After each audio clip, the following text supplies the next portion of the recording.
Hello po! Naimbag nga daw tayo amin. Kamusta po kayong lahat? Sana po nasa maputi kayong kalagayan sa manpanig yung mundo naroon. Yun o. Nandito na naman po ang inyong lingkod.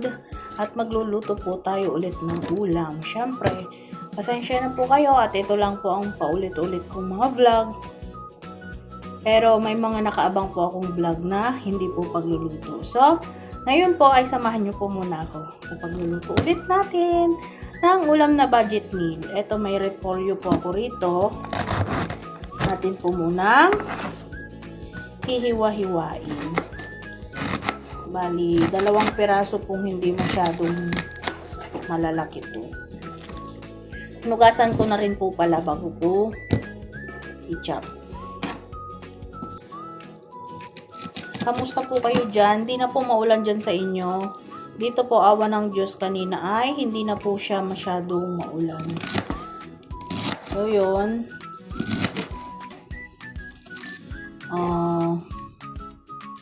Napagtinda po si Kuya Lito. Maghapon po ulit siya ngayon. At maya-maya po ay pauwi na rin yun. Kasi hapon na. O paggabi na po pala. Kasi po, pag hindi naulan ay sinusulit niyang pagtitinda kasi sayang naman daw po. Nakapaubos na po yun kanina, tanghali, umuwi na yun. Pero bumalik po siya ulit kasi maganda po yung panahon. Kumuha po siya ng paninda na.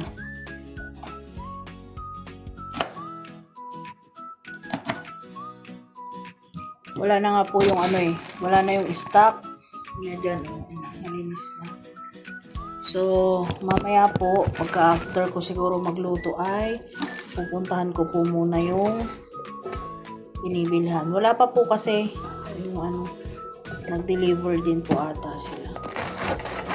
At kukuha po siguro ako ng ilang piraso po muna, ilang bundle. Kasi, po, para bukas ng umaga, maaga po raw po siya ulit. Para po, aga siya maka-alis.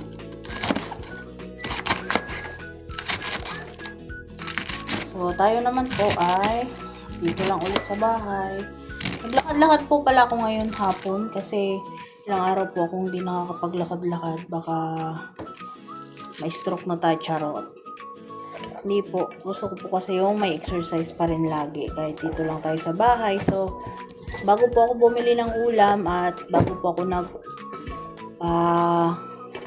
laman ng gas kasi naubusan po tayo ng gas, ay naglakad-lakad po muna ako.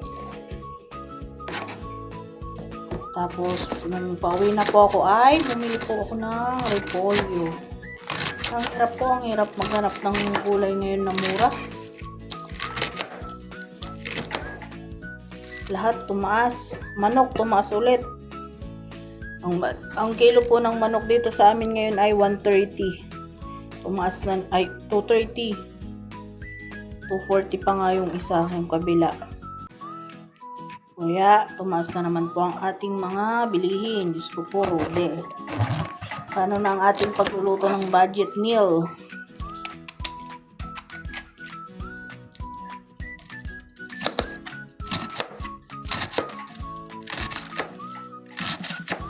Saan napupulutin? Ano nang maluluto natin? Di ba po?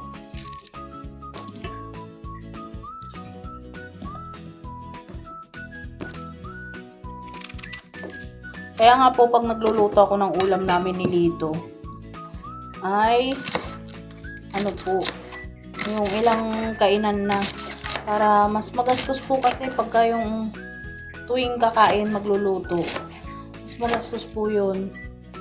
Kaya ang ginagawa ko po, kahit budget meal, yung iniisip ko yung yung pang ilang kainan na talaga namin.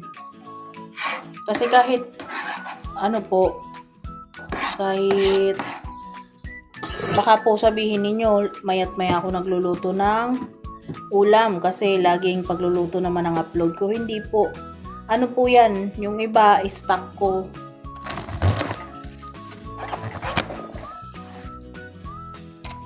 So, ganun lang po. Hindi po ako laging nagluluto. Hindi maya't maya ang luto ko ng ulam kasi magastos. Buti po kung may budget na tayo para kahit maya't maya ang luto natin for the go. Diba po?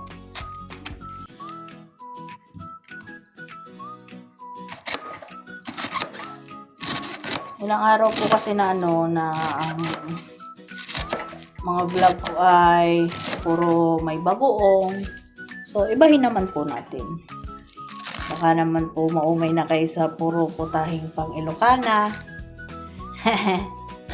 Diba po? Huwag naman. Huwag naman po. Huwag naman po kayong mauumay. So, yun. Yan lang po. Repolyo lang po yung aking binili. Tapos bumili po ako na. Kasi meron po akong dito, bell pepper. Yan lang po ang ihahalo ko. Okay na po yan. Kasi, syempre, tipid-tipid po. Masarap din po, may carrots yan. Merong, tawag ng sayote.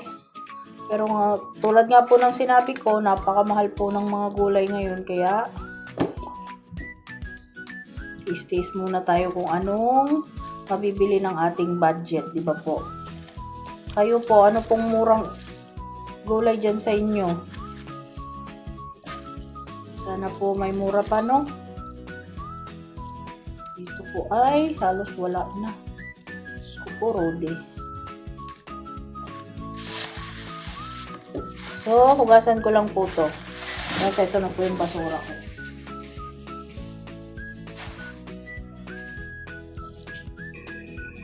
So, yan po. Nahugasan ko na po yung sibuyas at saka yung bell pepper.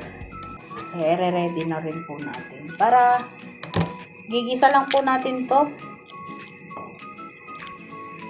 Simpleng luto, simpleng ulam po ulit. At syempre, budget meal po. Napakahirap po kasing mag-isip ngayon ng budget meal. Sa totoo lang po.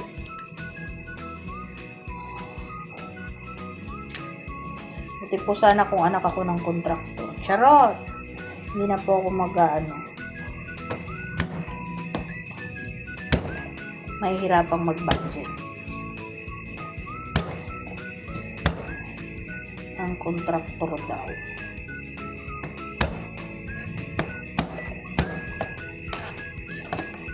Matunog po ngayon ng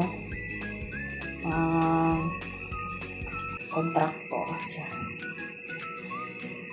So tayo, dito lang po tayo at tayo magbo-vlog at syempre mabuhay ng maayos. Mabuhay ng tahimik, di ba po?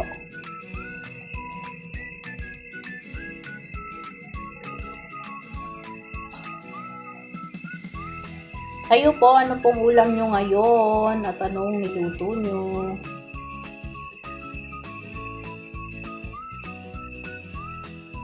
Salamat po pala sa laging mga nasuporta.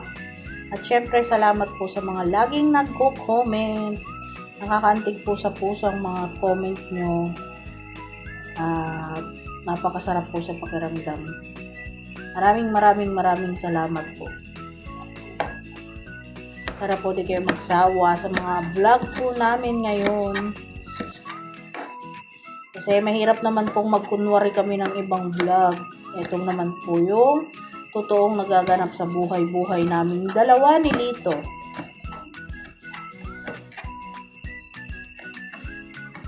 Diba po?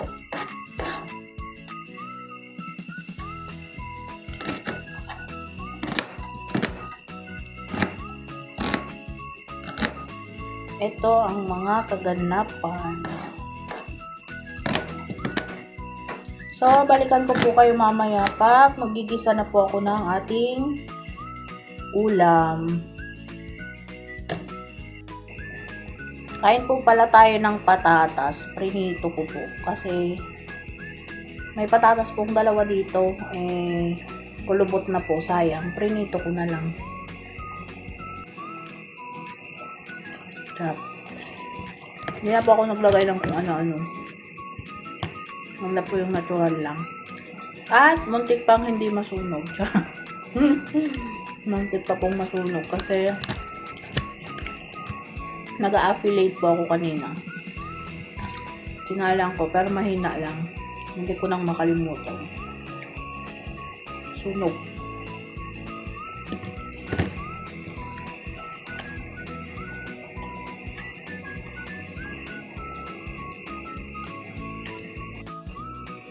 So, pinainit na po natin yung kawali at yung mantika po ay yung pinagprituhan ko po ng patatas.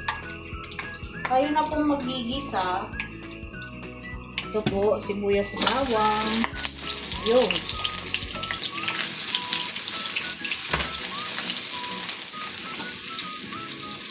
Yan, lutuin lang po natin. At meron po pala ako dito yung manok.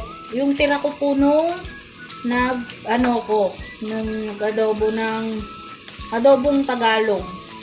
Nagbukod po ako para po nagbukod ako tapos pinakuluan ko. Nilagyan ko lang nung curry salt or yung pink na asin para po hindi masira.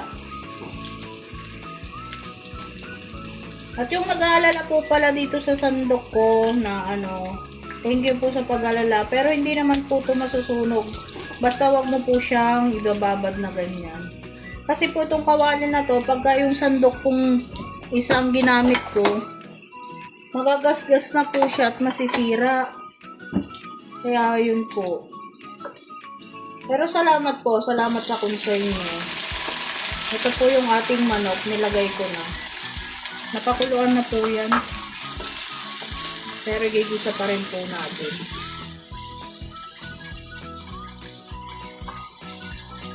At syempre maglalagay na tayo ng paminta.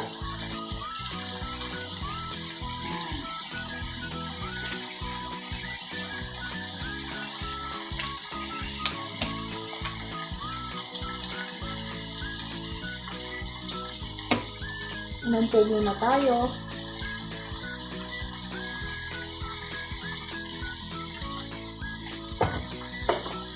Pasensya na po pala kayo kasi may nagsabi na ang sikip daw dito sa pinaglulutuan ko.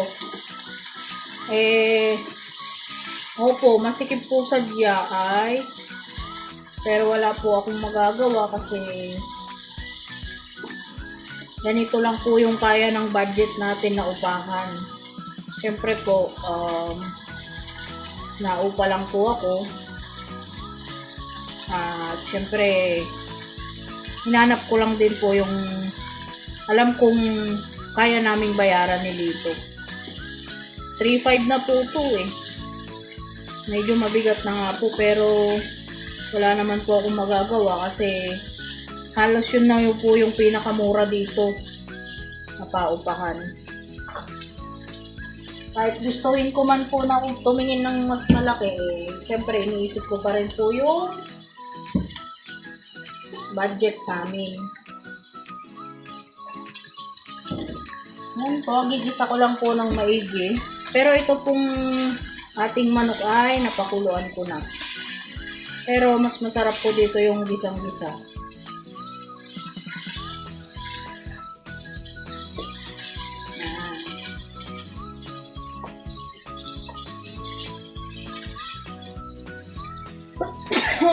Excuse po.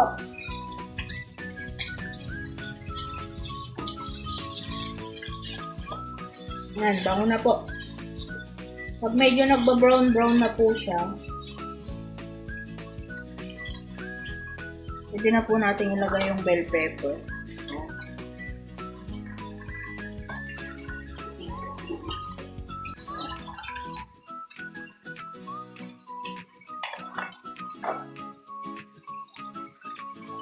Pero syempre, habang nagluluto po tayo ay nagliligpit na rin po ng patig kakaunti.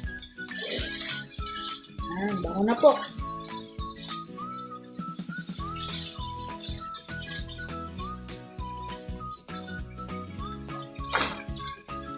At okay na po yan. Pwede na po natin ilagay yung repolyo.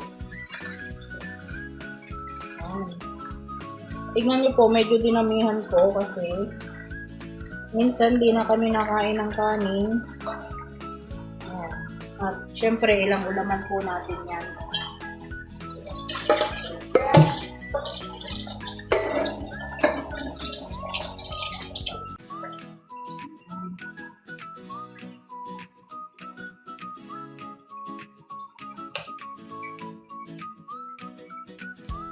Kuloy ko lang po ng konti. So, balikan ko po kayo maya-maya. Atin na pong hahaluin. Bago po pala natin haluin, maglalagay na po tayo ng mga pampalasa. Lalagay lang po ako ng konting toyo. Nor seasoning or liquid seasoning. Ayan. Tansya-tansya na lang po kayo. Nasa inyo na po yun. Kayo na po ang balang magtimpla. At syempre po maglalagay ako ng konting suka para po hindi agad mapanis. At syempre ito, taktak po tayo ng konting bechin. Konti lang po. At magdagdag po ako ng konting paminta. Ayan. Pakuluin ko lang po ng konti bago ko haluin kasi naglagay po tayo ng suka. Dagdagan ko po pala ng konting sabaw kasi gusto ni Lito may konting nahihigop po siya. Ayan. Yung una pong nilagay ko ay yung sabaw po ng manok yon na pinagpakuluan ko. Ito naman po yung tubig niya. So, pakuluin ko lang po ng konti bago ko po haluin.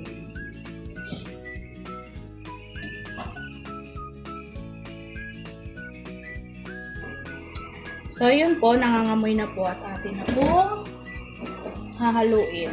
Kumulo na po yung pinaka-suka niya. So, let's go. Yan. Bango po. Ibabango po yung nor seasoning or yung liquid seasoning. Yan. Hindi po natin siya masyadong i-overcook. Kasi masarap po dito yung hindi pa masyadong overcook. Sakto lang po yung pagkakaluto.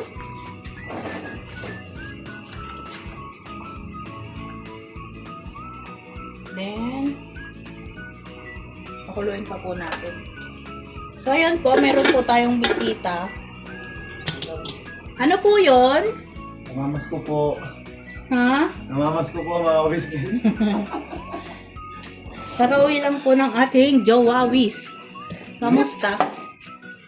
Okay lang. Boy pa? Boy pa. Ayan po. Ano balita? Nasa radyo? Okay lang po. Napunta man. Napunta ako sa kanya. So, yan po. Mayroon pong binibigay ang ating Kuya Lito. May dala-dala po siya. Ano yan eh? Ito yung binili ko. Calamares at saka atay. Calamares daw po. Ako. So, yun no. Kasi po, bumili po siya ulit ng atay kasi kapon po ay nagpa-BP ako, low blood po ulit. Kaya bumili po siya ng atay for today's video. So, thank you po. Thank you. Kainin po natin mamaya. At magpapahinga lang po siya kasi pagod. Ayun po, naghubad na po siya ng damit. Nagubad ako ang init. Macho dancer. Tananan. So, yun po. Balikan po namin kayo mamaya. Pinakita ko lang po yung pasalubong niya. Thank you, ni. Welcome. Bukas ulit. Oh, bata. Yun po. So, yun po. Kakain na po tayo. Nagugutom na daw ang Kuya Lito. Kaya, nag-ready na po ako Kain na agad. po, kain. Mga Yan, business. Oh, sarap naman ang ulam natin, mga business. So, ako po ay hindi na po magkakanin. Wow. Si Lito na lang po. Ang patuyo ko ng No rice. sabaw. Hindi. Yun, sarap po. Iba po, sabi ko sa inyo, lalagyan ko ng sabaw kasi gusto ni Lito yung may sabaw. Sarap. Tutuloy ka. more in gulay tayo mga Mm. kabisnes. Kasi po ang kakainin ko, yung patatas po. Ito na po yung magiging kanin ko. Ibig sabihin nun, nagda-diet ka pa naman.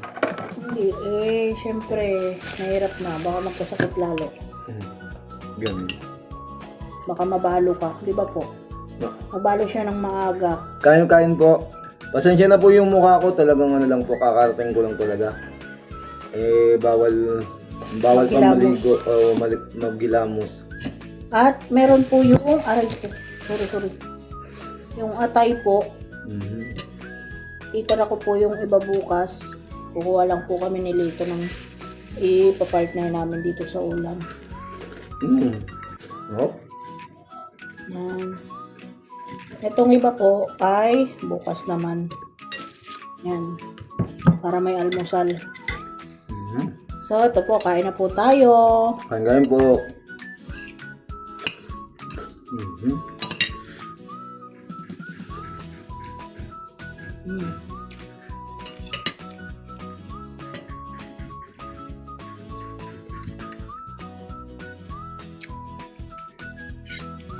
Excuse me.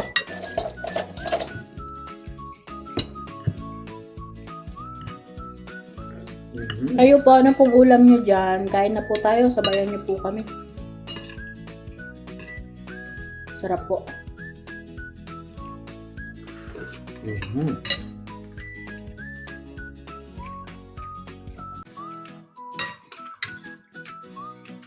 Sa low blood po, mas maganda nga po pag low blood yung fresh na atay.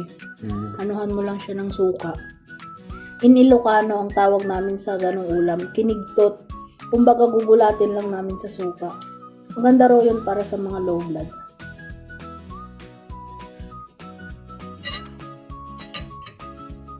Gabi na po kasi. Kaya wala naman ng fresh na atay. Opo. Saka mahal na rin po kasi ang kilo. Kaya ngayon po, binili na naman ako niya dito ng atay na prito. Para hindi naman po masyadong nakaka-guilty kasi prito. May suka po tayo. Mhm. Sarap, ha? Mhm.